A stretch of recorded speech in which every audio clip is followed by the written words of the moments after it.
Hey, hello everyone. So it's Lindsay Lapaquette here, and I apologize for being a few minutes late. Yet again, we had some tech issues. I had to kick Stephanie off last minute, and she's just joined, so I'll welcome her here in a second. But thank you for joining us today. We're going to be talking about how to attract and retain top employees with Stephanie Angelo, who is a company culture coach. And I'm just going to take a moment to introduce Stephanie. So Stephanie keynotes and facilitates workshops on strategic thinking and collaborative accountability. She has a passion for working with companies to develop and foster strong company cultures by establishing customized in-house programs to create what she calls traction, not transaction. So I'd like to welcome Stephanie. Stephanie, hi, I'm so glad you made it back. I'm sorry picking you up there last minute. I've been kicked out of worse places. I'm glad you found your way back. I thought I'm just going to start it and hope she finds me back. So I'm glad you managed to. Thanks for joining us today. Technical difficulties and all, we're still friends. Thank you for having me. I'm so happy to speak with you again, Stephanie. I'd like to just take a second before we get going. For those who are watching, I'd love if you would share where you're watching from, and if you have any specific questions related to the topic of how to attract and retain top employees. Stephanie is here to answer all those questions, so you can drop those in the chat whenever you'd like, and I'll try from time to time to go back to those and make sure you're getting your answers. Stephanie, let me just get rid of this one little banner across the bottom though, 1 second.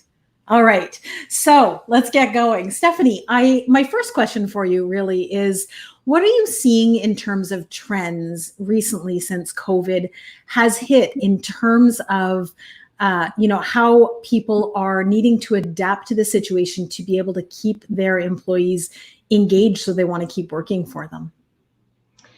I'm seeing a couple different things, so it almost depends on who you're talking to in terms of employers.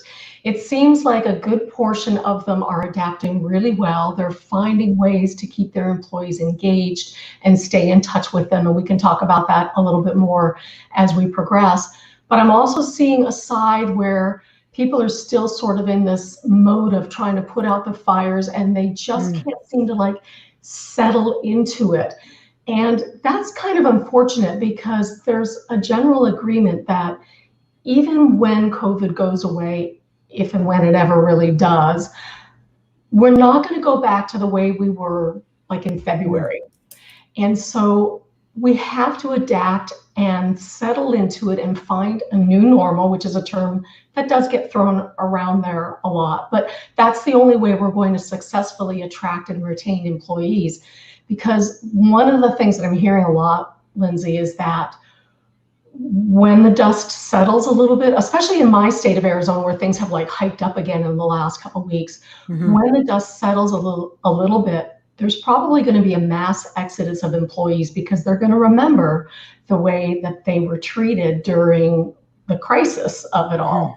So those are the two different sides, the ones that really adapted quickly and the ones that still are trying to get it together. Yeah, I'm seeing too, some people, I've heard from some organizations that because there's such demand right now, lack of demand for organizations, because people are a bit slower, organizations are slower, that they're not, some people are saying to me that they're not as concerned about being able to attract employees because the market is more saturated than before with employees. And I'd love to hear your thoughts on that. So before I pass that to you, specifically things around people saying, we're not as worried about offering as competitive wages, or how good, what we're using to attract people, because we're kind of in the driver's seat right now. So I'd love to hear your thoughts. Personally, I think it's a little bit of a mistake. It used to be that it was really the employer's market, a decade or so ago. It was kind of like it is now. It was the employer's market. And then things turned around where the employee was in the driver's seat and calling the shots. And even though we're sort of in the employer's market right now, employees have a pretty long memory.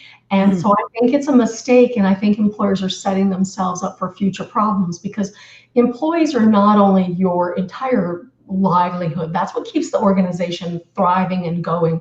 It's the way your companies are going to be treated, clients are going to be treated, and customers are going to be treated by those employees. So if the employees are not really happy, it's definitely going to bleed over to the other side in terms of your clients and customers.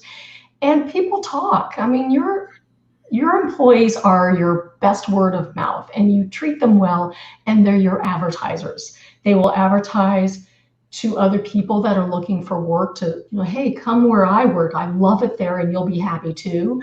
They're advertisers to clients. They're advertisers to the general public. They are a representative of the organization, and organizations remember that when things are going really badly, but when they're in the driver's seat, they forget about it. So I think it's a mistake not to really take care of your employees now, because when they're in the driver's seat again and they can start really talking, it could come back to haunt some of the employers that didn't really treat them very well. So I just want to real quick say hi to Caroline, who's watching from Cambridge, and Diane from Montreal. So thank you for watching. And like I said, if you have any questions for Stephanie, please go ahead and share those in the chat. I'll share them with Stephanie. Stephanie, I'm curious though, is there a difference in the way an employer is going to go about trying to attract top employees?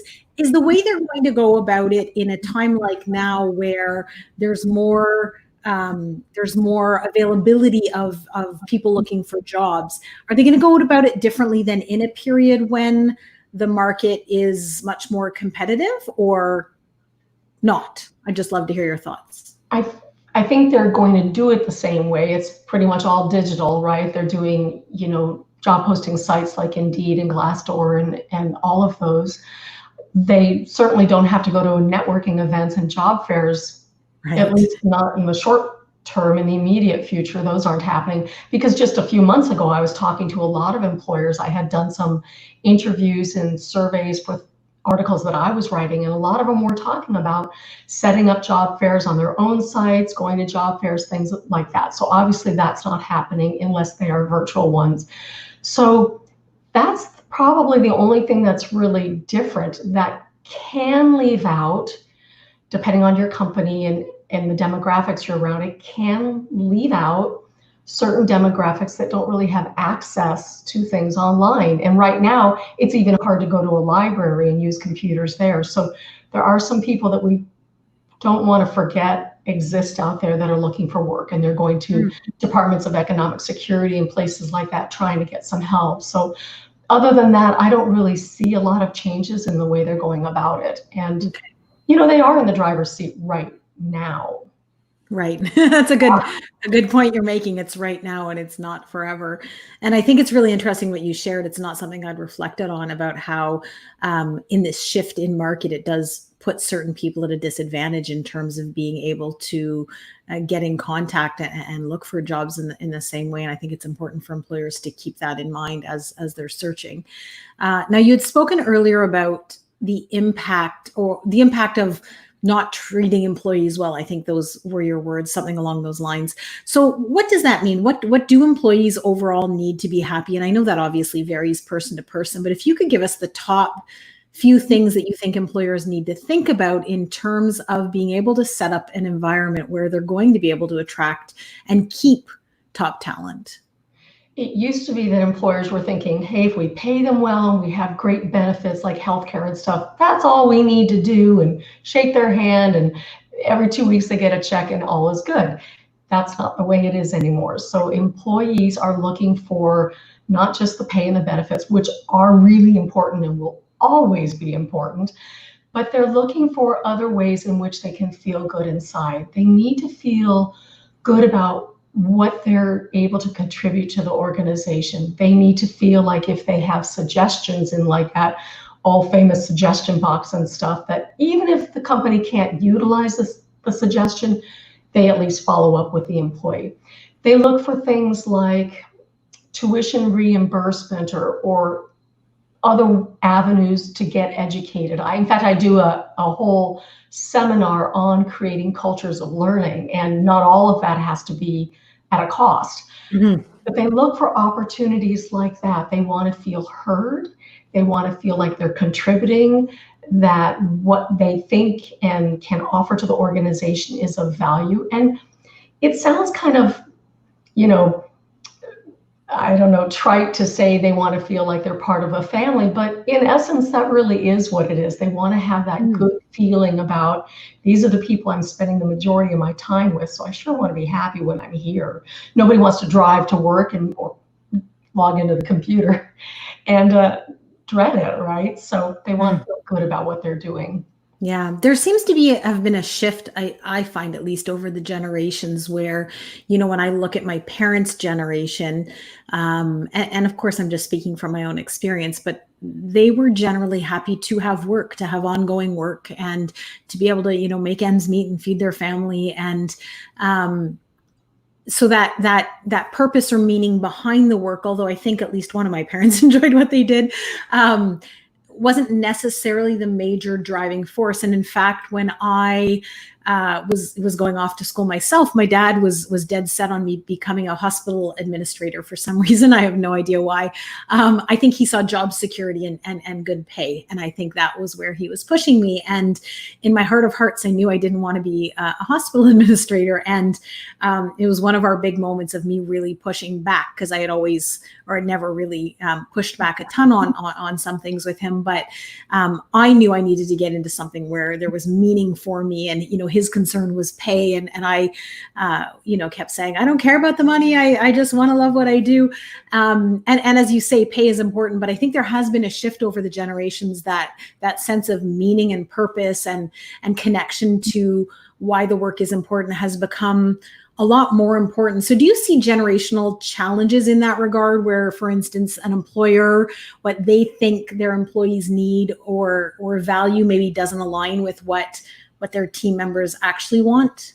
Yeah, I see a lot of shifts generationally, and I thought you'd probably get to that. I remember working with a manager at one time who didn't even want to really interview people. He wanted to shake their hand, and if the handshake felt good, that was fine. You know, cool. But it's just not really that way anymore, and it doesn't work really well in reciprocal. So employees are looking for much more. I think their expectations are a lot higher for the workplace. There's a lot of competition. So not only are employees competing for jobs, but employers are competing for really good employees. So you really have to do something about that and make it worthwhile, so that you can attract and also retain really good employees, because they will just go somewhere else and they'll make better money for somebody else. That's what behavioral-based interviews are all about. You know, what you accomplish somewhere else, can you accomplish the same for us? And employees, especially, you know, people give millennials a bad rap, but I think, and I'm generations before that, but I think that they really want to do a good job. They want to contribute. They have a good sense of work ethic. But having said that, it's not enough just to walk in the door, shake a hand, get a paycheck every 2 weeks, and we go home and feed our families. There's definitely more to it for them. And if they're not satisfied, they will go somewhere else. And companies that have really bad corporate cultures, company cultures, their employees leave before an average of 5 years. And people have said, oh, that's just the trend, that's just the trend. Actually, no, it's employer caused, because employees would much rather stay at a place where they can learn and grow, advance their career. There's a statistic that says that, so there's this thing that, you know, employees will go across the street for 10 cents more an hour. That isn't true. They have to get at least 22% more of either salary or benefits or something to make it worth it for them to leave. So salary and benefits aren't the be all end all. Obviously, they need to feel better about the place where they're working and spending all their time. That's a really interesting statistic that you share. So I want to get back to a question I have in just a moment, but I just want to share. So Diane here is saying acknowledgement, gratitude, and appreciation from the employer to the employee is very important. And I think you're hitting the nail on the head here. Yeah. As you're saying. Yeah. she's Yeah. taking, she understands what I'm saying and has wrapped it into a different phrase. And I completely agree with Diane. Wherever you are, thank you, Diane. Yeah. Yeah. So you were saying that cultures where employees leave in under 4 to 5 years, that's kind of is that a sign if for employers who are seeing that kind of turnover, for them to sort of stop and look at company culture as being potentially a big cause of that? Yeah, they should if they're paying attention. I like to work with the ones that know that they have culture problems and they want to improve, Yeah. or ones that have a great company culture and they know that they always have to do something to keep it new and fresh Yeah. and interesting. Because if you don't go forwards, you're eventually literally going backwards. You're not standing still, you're going backwards. The ones that are basically impossible are the ones that just don't care, and nobody wants to work with them, and they have horrible turnover, and it costs so much money, and it doesn't need to be that way. And the interesting thing about that is the majority of the companies that I talk to that have really, really bad turnover also don't track it. They don't calculate it. They don't even know their numbers. And if they did, they'd probably go, oh, but they have no clue. Ignorance is bliss, right? Yeah. That's interesting. Yeah. Mhm.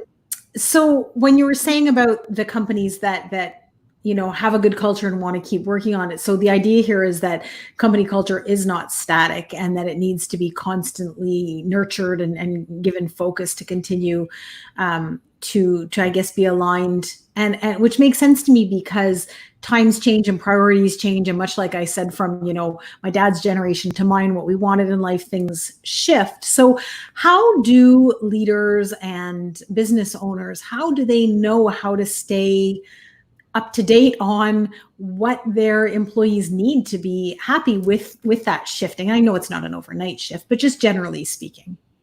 So there are a couple of things that I would suggest. One of them is to be proactive. And I'm not saying go for the shiny object every single time there's something new and exciting out there, because that could be a mistake and it could be very costly. But watch for trends, what's going on in the competitive marketplace, and be proactive. So many employers that I talk to are very, very reactive. I mean, in an extreme sense, back in the days when I used to work in domestic violence, and I would talk to companies about having preventive training so that they could learn about the dynamics of abuse and the signs, not only of the victim, but the offenders, and they could, have an employee-wide conversation about it. I would actually have employers that say, we'll wait until something happens and then we'll do something. And it just used to horrify me, because I thought, you mean you want to wait till somebody's shot in your parking lot? I'm just not sure I understand that. So that's an extreme example, but the idea is the same. Be proactive and always look for things that will improve the workplace, make things better for your employees. And to add to that, ask them, have employee-wide meetings, department meetings, events, different opportunities where you can say to people, what's going on? What would you like to see happen here? What are we missing? What do we not know about? What have you gotten from another employer that would be a great idea for this location? There are so many ways that those could be your best sources of information. And I think that they should tap into that. Mm-hmm. Yeah, I was thinking when you were speaking about when I used to work in healthcare, and that reactive mode of everyone being so busy with emergencies all the time, that looking at that foundation of how people were doing and how the team was functioning together, and the impact that was having on productivity and performance and things like that. Nobody ever really had the time to slow down and look at that. And it was one of my biggest frustrations, because it just would evolve. The situation would just degrade, I guess, not even evolve. Degrade is a better word. Yeah. And it really showed me how much we don't put the focus on making sure that foundation is solid, because we're in that reactive mode, that down the line it kind of all crumbles. Sorry, go ahead. No, but that right there is the problem, because it's always going to be something. Right now it's COVID, and that's huge, and I get it. But it's always going to be something. It's going to be too many leaves are falling from the trees. It's always something. And I think that the employers that are really wise are the ones that say, it is always going to be something. So let's just deal with that and make sure that our employees in our workplace are equipped to deal with whatever happens. I mean, take COVID, for example. There's a company, I don't know whether I could give him a shout out here, so I'll err on the side of safety and not say the guy's name and the company's name, but they were always designed to be digital. And I talked to him right at the beginning of COVID, like maybe the end of March, and in Arizona, things started to really bubble up in the middle of March. And he's like, we're not really feeling it here. We were always set up to be digital and we're not really effective. But he said that his competitors that do virtually the same thing that his company does, they were really suffering. And so that's kind of my point. Understand that it's always going to be something. Right. Just be prepared for that, kind of like the Boy Scouts and Girl Scouts of America slogan years ago. And I don't know what you have in Canada, but I was a Girl Guide. I was a Girl Guide leader. We have it all the same. Be prepared. Be prepared. And I think, that's really important. And right now I'm talking to companies about my company culture workshop and the game and so forth. And it's analog and digital. And, some of them are like, we want to do this and we want that workshop so we can learn what we could do in our organization. And a lot of people are like, no, we just have this problem and that problem because of COVID and stuff. And I understand it on one side of me, and the other side of me is like I was saying to you, it's always going to be something. Yeah. It's a mindset shift, I think, from moving to focusing on the immediate and the urgent, which also needs to be dealt with, but to shifting to make sure there's time and space to focus on the base. I'm just going to go back to a few questions that we have here. So LinkedIn user is asking, how would you get upper management support to change company culture, which is such an important question. So what advice would you have here? That is also an interesting one that has two sides to it. And so you have to know your management. Side of management or some types of managers, it's dollars and cents. They just need to see the breakdown of the numbers, and that's what's going to speak to them. There are others that are more emotional, they're more heartfelt people. So if you can understand where your company's management comes from, which in and of itself is a cultural thing in your organization that should trickle down to everyone, that's going to help you propose the message and talk to them about improving your organizational culture. So you have to be able to speak their language in order to get them to listen to you. So I hope LinkedIn user that helps, because it isn't necessarily black and white for every single company. Yeah, I think what you're saying makes a lot of sense to me. It really connects to what I do in my work, which is, being able to read the nuances, helping people be able to read the nuances of how to communicate differently with different people so that message is effectively received. And it's tricky when, especially depending on where you are, if you're frontline or middle management, the way of going about it, I find can be different. And like you say, it depends on those nuances, but trying to identify what type of personality you're dealing with can help you to adapt your message. Yeah, but it's not a tragedy if you go at it the wrong way the first time. Let's just say you go at it all by the financial end, and that doesn't seem to resonate and click with them, and they don't really care. Yeah. Go to it at the from the emotional sense. I mean, I've had that in my own work. I thought, these executives need to hear all of the numbers and the breakdown and statistics and stuff. And then I found out, surprisingly, that some of them were like, yeah, but what about the people? So it was a really welcome surprise. So it's not going to really hurt you if you go at it one way and find out that you need to change directions. That's okay. Yeah, as long as it's done respectfully. Yeah, absolutely. And I think the other piece of that is continuing to raise it, even when you're not heard, continuing to politely and respectfully raise your concerns. And I find the more that people do that, eventually there's a tipping point where either things change or you realize things will never change, And that's when your employees will leave, because so many of them are like, it's never going to change. I don't want to live my life like this. I'm done. Yeah, absolutely. So we just have a question here from Lynn. I'm just going to stretch up so I can see you over it, Stephanie. So Lynn says there's so many job options now for job seekers.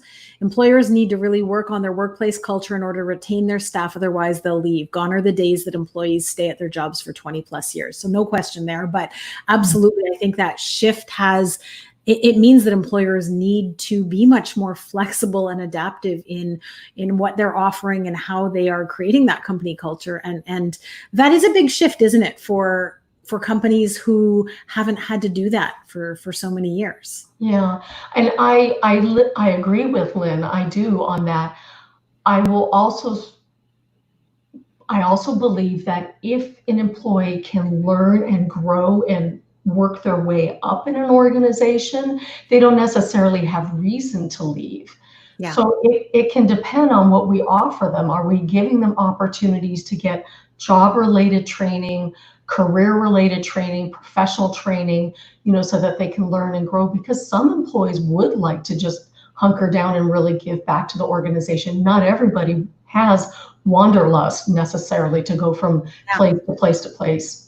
Mm-hmm. Yeah, I think that actually is a big part of what fed into me eventually switching careers, was that the growth opportunities were not there and weren't aligned with where I wanted to go. And I see in organizations who can create that internally for their employees, that they, as long as the culture is meets the employees' needs, there is an ability to keep those people because they're continually challenged and enjoying new things that they're learning, and there's a lot of growth in that. Yeah.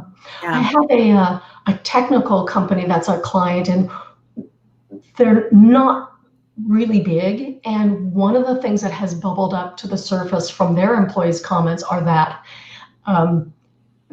the age of the people at the top seems to increase. People have longevity that even well into their 70s, they're happy and they're working. And I mean, I hope I am too. And so people are staying a lot longer than they used to. It used to be at 62 years old, or 63, 65, you were out of there. But because people stay longer, we have to use opportunities to create something, if we can, to keep the people that are already there, the younger generation, to give them opportunities to live, learn, and grow, and maybe be mentored by the more senior individuals that are still there, and actually use them while they are there. Yeah. I think that's great, because when you can, regardless of what for some people, obviously that title is important.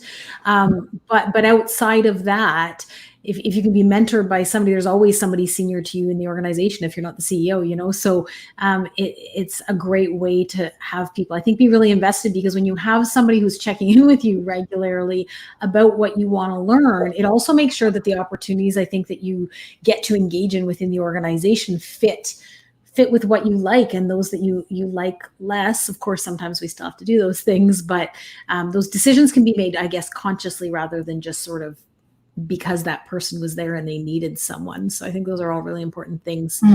I'm just going to bring us back to the questions here. So more of a comment, Diane, saying team building events can sometimes bring out true colors for both employees and managers and employers. And that's, for good and bad, I suppose, right?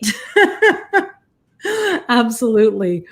So David here has a comment I'm just going to share. So much has changed in the year. Management needs to have the lines of communication open to encourage their people to talk about issues and problems that they're encountering. It seems that some managers are listening. Yeah, I'm seeing this also. How about you, Stephanie? Are you seeing this as well? Yeah, and David, hello to you in Bellevue. I used to live in Renton for a little time, so that was neighbors of Bellevue, where he is. I think so too, and that's some of the fun that I have when I do company culture workshops, and the things that come out through the workshop, and the cards in the game that bring up conversation, where people will say, really, I didn't know you felt that way, or hey, we never talked about this, and so forth. So I think that there's that safe and open opportunity to reveal oneself and to talk about those kinds of things. And I think that managers are more than in years past really open to having a more engaged relationship with their staff and their employees. Yeah. And it's really, there's skills that can be learned, right? And I think COVID in many respects has put it to the forefront in many people's attention in terms of how important it is to have those skills when you're managing or leading a team. And I think that openness is really the step needed, like you said earlier, right? In terms of working more with organizations who want to improve their culture or just continue making sure that they maintain a great culture. It's the same with communication. If you're aware that that's something important to work on with your team, then you're going to put efforts and focus to developing that. And I've seen a lot of good steps in that regard that I really think will continue even once COVID has hopefully one day passed. Coming back here, so Sergio says that's the point. What's about the people? Agree about the necessity to be flexible and adaptive and to look for the best way to communicate better internally, especially during COVID. And then just saying thank you to treat about the ways, maybe talk about the ways to improve the culture in the company. So thank you for sharing that with us. And just check, there's a few more here. So Glenn, hi, thank you for joining us. David's saying that you used to live near Belleville. Yep, Renton. And Diogene here saying, David. Say that again, sorry. For 6 whole months. You've been a little bit all over. There's a story there, David. I'll have to tell you some other time. I love it. You can reach out on LinkedIn. So Diogene here is saying, I've seen consulting firms where the up or out career path was the dominant mentality. How can employees detect that they work for a company where high employee turnover is the norm? Great question. Let me leave that there for you. Employees talk to each other, though, so I don't know that it's going to be much of a secret. They may not necessarily know why somebody left, but they know that they've disappeared. And so going into interviews, in the whole, we're talking about attracting and retaining employees. When I do career transition work with people, I go through like a list of questions that they can ask the employer about the environment and the culture at that workplace. So employees can get a little bit of a vibe for what's going on there in the organizational culture. We haven't really even talked about what the definition of culture is. And culture is sort of, great point. It's, to put it sort of concisely, like in a nutshell, it's a set of norms. So it's not just the policies and procedures, although that can be a part of it, but it's the set of norms that are really understood and practiced by all. It's like the organization's personality. So you can stand these 5 people next to each other and call this company A, B, C, D, and E, and those 5 people will all have very different personalities. So will companies A, B, C, and D. So it's like the overarching personality of the organization, and it really does come from the top down, because there's this trickle-down effect of the way that the hierarchy, and hopefully there isn't much of that, but there's a hierarchy of the way they treat people, and it just is felt by everybody in the organizational chart. And when I said hopefully there isn't much of it, what I mean by that is that some organizations have this real hierarchy where there's distance, and that doesn't make for a really positive company culture. There are other organizations where they might have the hierarchy in terms of the organizational structure. This is the CEO, and these are the managers, these are the supervisors, these are the hourly employees. But there isn't this sort of distance. It's more of, we're on a level playing field. We have our different jobs, but it's not a dictatorship.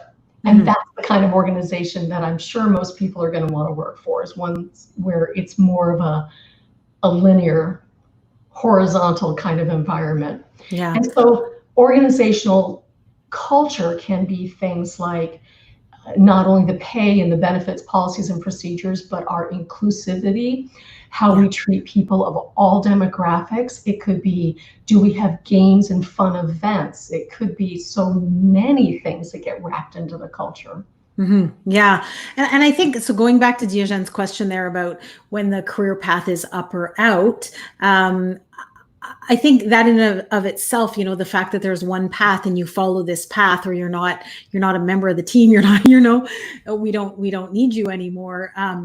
Already says something about the company culture, right? And I think we can infer what that means in terms of turnover. Although what I've seen too in my career is that sometimes, yes, it leads to turnover, but sometimes it leads to a culture where those who stay are just filled with resentment, and there's a lot of internal conflict. Mm-hmm. And so there's turnover in terms of maybe new people who come in and don't want to tolerate that and leave, but there's this core group of not poorly intentioned people, but just people who've kind of been beaten down, and I find that gets to be really complicated. Yeah. I've seen some organizations like that, and it gets very messy. So I guess the message is to work on it before it gets to that point.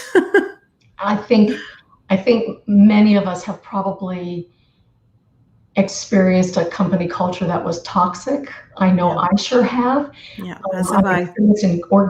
Not always even in employee situations, but in other organizations, volunteer organizations, where it can be really, really toxic. And it still comes from the top down, this kind of egotistical, one-way driven kind of thing. And no, nobody wants it. And it's a sad situation, because it's so unnecessary, to beat people down emotionally and have all of the outlying, effects, the I guess you could call them collateral damage in a sense, that can come from being a part of a really toxic culture. Yeah, for sure.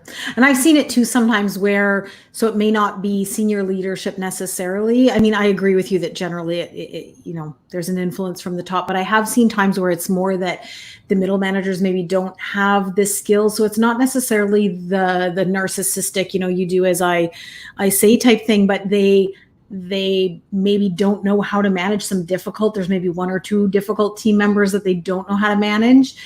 And that can get very difficult in terms of the vibe on the team, but there's not good enough communication across the levels of the organization that, whether the CE knows or doesn't know, I don't know, but I don't think they necessarily have a true sense of the challenges being experienced by those middle managers. And so I think there is a responsibility on all levels, but absolutely, at the end of the day, it all comes down to senior leadership, to have put in place the policies and procedures and make sure their employees have the skills to be able to navigate. Because at the end of the day, human interactions are messy.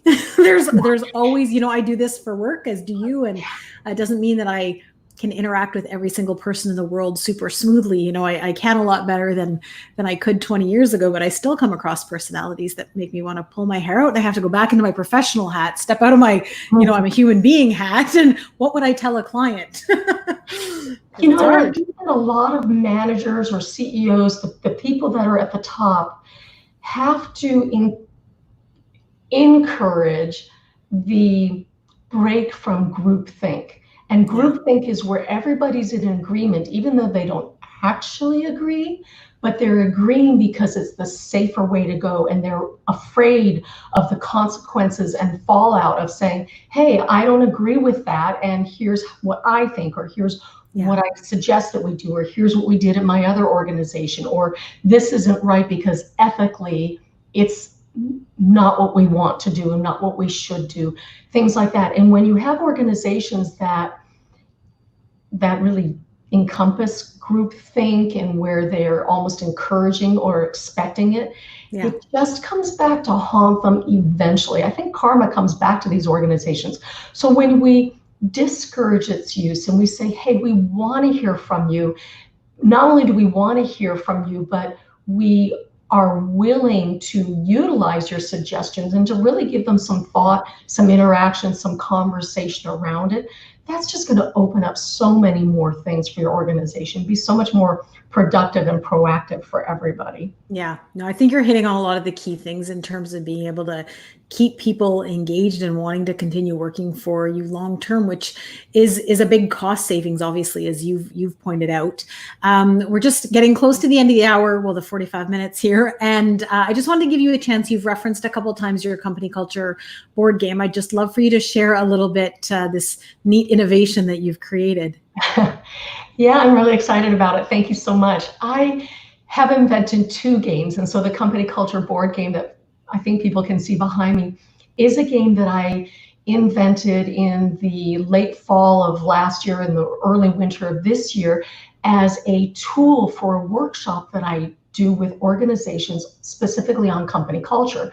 So we spend a lot of time talking about company culture, doing a deep dive, getting in depth with it.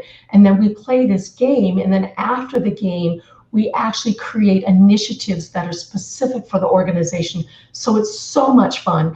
And in the game, which I got these hard copies the second week of March and right when COVID hit, so I had to go digital. So now I have a digital version, which I'm so excited about, Lindsay, because I've had people in Egypt, Australia, Germany, Canada, and across the United States all playing together at the same time. Some were getting ready for bed, some were having their morning coffee, but they were all joined in together. It was amazing. But we're able to, through the cards and the things that come up in the games, find out and learn about things that happen in organizations when you read these things that are either positives that move you forward around the game board, or things that are not so positive that move you backwards.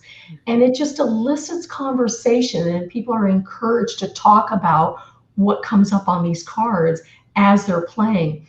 And it's so safe because let's just say you're playing with 5 other people, because 6 people per game, and I can have multiple games going at the same time. And one of the people on your team happens to be your boss, and they get fired in the game. It's the game that did it. It wasn't you. And so it's really safe. And I've had bosses have things happen in the cards that they turn to their employees and they say, does that actually happen here? And the employees will say yes, but it's something that was raised by the card. So it's so safe and so fun, and people can laugh and have a great time, but they're learning. So it's a really safe, fun tool. Yeah, to have people, make sure people are having the conversations they need to have to ensure that they're adapting their culture to the needs of their employees, which is awesome. So how do people find you, Stephanie, if they want to connect with you? Where's the best place to find you? Well, so here we are on LinkedIn. So that's a great start. So find me on LinkedIn. And if you do that, let me know that you were here on today's conversation. My website is www.stephanieangelo.com, and my email is stephanie@stephanieangelo.com. And so those are probably the easiest and most convenient ways to let your fingers do the talking, and that way we can connect. Perfect. Well, listen, Stephanie, thank you as always for taking the time to chat with us. And thank you to everyone for watching. I really appreciate you coming on out, and I'm glad that you had a chance to ask your questions to Stephanie. Next week, I'm going to again be changing the time of the live. Usually we're Wednesdays at 6 p.m. Next week, the speaker could not do the evening. So I'm going to be doing Wednesday at 11 a.m. with Sarah McVannell, who is a recognition expert. And Sarah is going to be talking to us about magnifying your greatness in times of change. So I invite you to join us next Wednesday, and you can keep an eye out on my LinkedIn page for notification of that event. And of course, if you're ever looking for support in developing the leadership communication skills of your leaders in order to elevate team performance, you can find me on LinkedIn and also on my website, lindsaylapaquette.com. So thank you everyone for watching, and we'll see you next week. Bye for now.